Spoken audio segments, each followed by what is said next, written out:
akan menjelaskan studi kasus saya yang berjudul PT Pertamina dalam penanganan manajemen public relation saat krisis. Seperti yang kita ketahui, sebuah perusahaan besar menimbulkan berbagai potensi risiko untuk merusak lingkungan. Membantu CSR perusahaan diharapkan dapat membantu mengurangi bahkan membuat risiko tersebut menjadi nol. Di sini saya memilih PT Pertamina sebagai studi kasus yang akan saya jadikan untuk pembahasan pada makalah ini.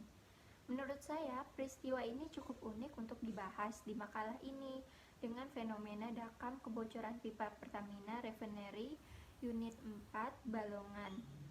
Cukup banyak juga yang terkena dampak dari peristiwa tersebut. Ketidakstabilan perusahaan terganggu dan juga serta berpotensi menimbulkan dampak negatif. Pada dasarnya ada 9 faktor penyebab menurut Nova dan dalam bukunya Krisis Public Relation, yaitu seperti yang kita ketahui, sebuah perusahaan besar akan menimbulkan berbagai potensi risiko untuk merusak lingkungan.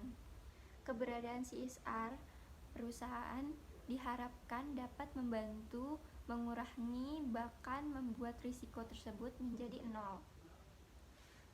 Saya akan memilih PT Pertamina sebagai studi kasus saya yang akan saya jadikan pembahasan pada makalah ini.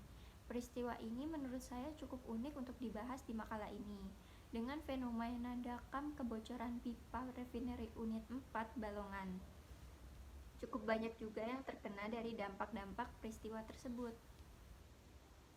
Kita tidak pernah tahu dengan pasti kapan krisis akan datang menghampiri. Krisis dapat saja terjadi di mana saja, kapan saja, kepada siapa saja. Krisis oleh perusahaan diidentikan dengan situasi yang dapat menyebabkan ketidakstabilan perusahaan yang dapat terganggu, sehingga berpotensi menimbulkan dampak negatif. Krisis memang menyeramkan, tetapi sebenarnya krisis itu suatu yang krusial atau momen yang menentukan.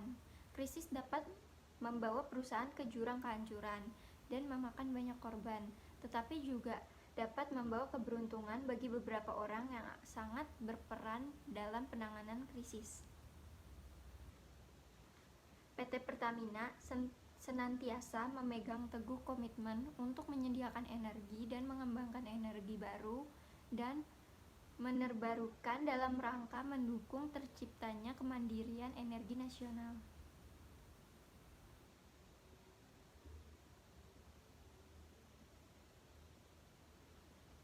Krisis merupakan ujian eksistensi bagi diri kita, perusahaan, atau individu. Kita tidak pernah tahu dengan pasti kapan krisis akan datang. Pertamina senantiasa memegang teguh komitmen untuk menyediakan energi, mengembangkan energi baru, dan dalam rangka mendukung terciptanya kehadiran energi nasional. Pertamina Hulu Energi Gas Subholding yang dijalankan oleh PT Perusahaan Gas Negara Refinery dan Petrochemical Subholding yang dijalankan oleh PT Kilang Pertamina Internasional. PT Pertamina selain itu mengoperasikan bisnis shipping company melalui International Shipping.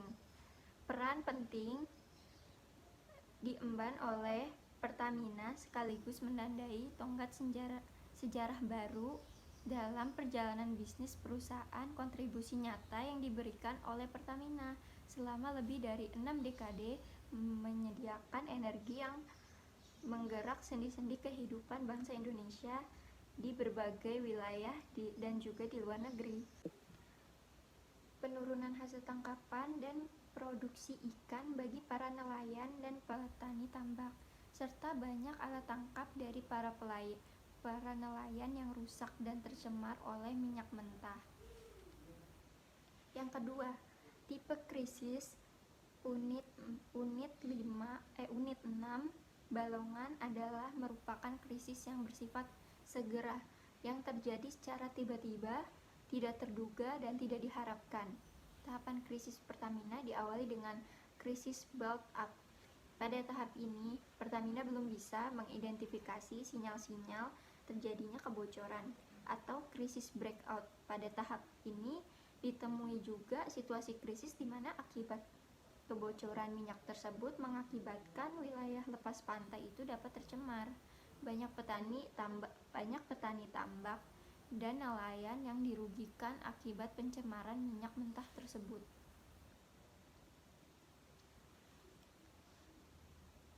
Abatmen pada tahap ini yaitu Pertamina telah mengakui terjadinya tumpahan minyak jenis crude oil yang bersedia terjadinya tumpahan minyak untuk memberikan ganti rugi kerugian kepada masyarakat nelayan petani tambak yang terkena dampak akibat tumpahan minyak mentah tersebut. Crisis Resolution Stage.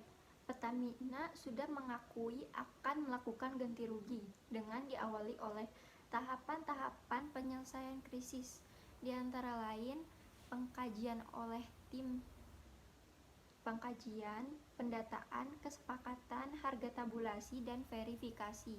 Verifikasi faktual di lapangan, penandatanganan kesepakatan bersama, realisasi pembayaran ganti rugi, dan lain-lain. Yang ketiga, upaya penanggulangan krisis yang dilakukan oleh Pertamina, yaitu identifikasi krisis. Lalu, sebaiknya PT Pertamina Persero memiliki perencanaan krisis, berusaha untuk perusahaan melakukan perencanaan sebelum terjadinya krisis. Minimal perusahaan memiliki krisis plan sehingga krisis yang serupa terjadi Pertamina dapat mengimplementasikannya. Selain itu, perusahaan juga perlu melibatkan tim atau ahli praktisi guna untuk membantu Pertamina Refinery Unit 6 Balongan jikalau di masa mendatang terjadi krisis yang serupa. Dan divisi PR Pertamina haruslah berada di dekat dengan General Manager sehingga peran PR dapat maksimal, sehingga kinerja-kinerja yang dilakukan dapat terlihat, dan jika di kemudian hari terjadi kasus yang serupa, divisi PR itu bisa menjadi divisi yang diandalkan.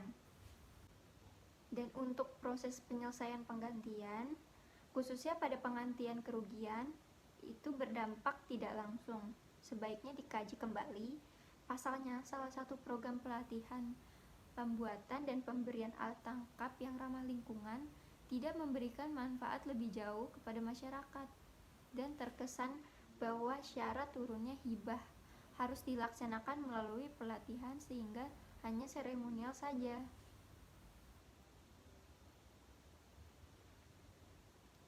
Yang terakhir, untuk program pelatihan pembuatan dan pemberian alat tangkap yang ramah lingkungan, sebaiknya untuk beberapa kecamatan yang belum terrealisasi, menurut hemat penulis, alangkah baiknya jika anggaran yang dianggarkan untuk pelatihan tersebut dapat dialihkan ke dalam program pemberdayaan yang sesuai dengan potensi yang ada di masing-masing kecamatan tersebut. Dan Pertamina menurut saya juga harus teliti dan jeli untuk mengetahui potensi-potensi apa saja yang sekitarnya bermanfaat dan bisa dibantu juga pada 3 kecamatan. Sekian penjelasan singkat dari makalah studi kasus yang saya bahas, yaitu PT Pertamina dalam penanganan manajemen PR pada saat krisis. Mohon maaf jika ada kesalahan atau kekurangan. Assalamualaikum warahmatullahi wabarakatuh.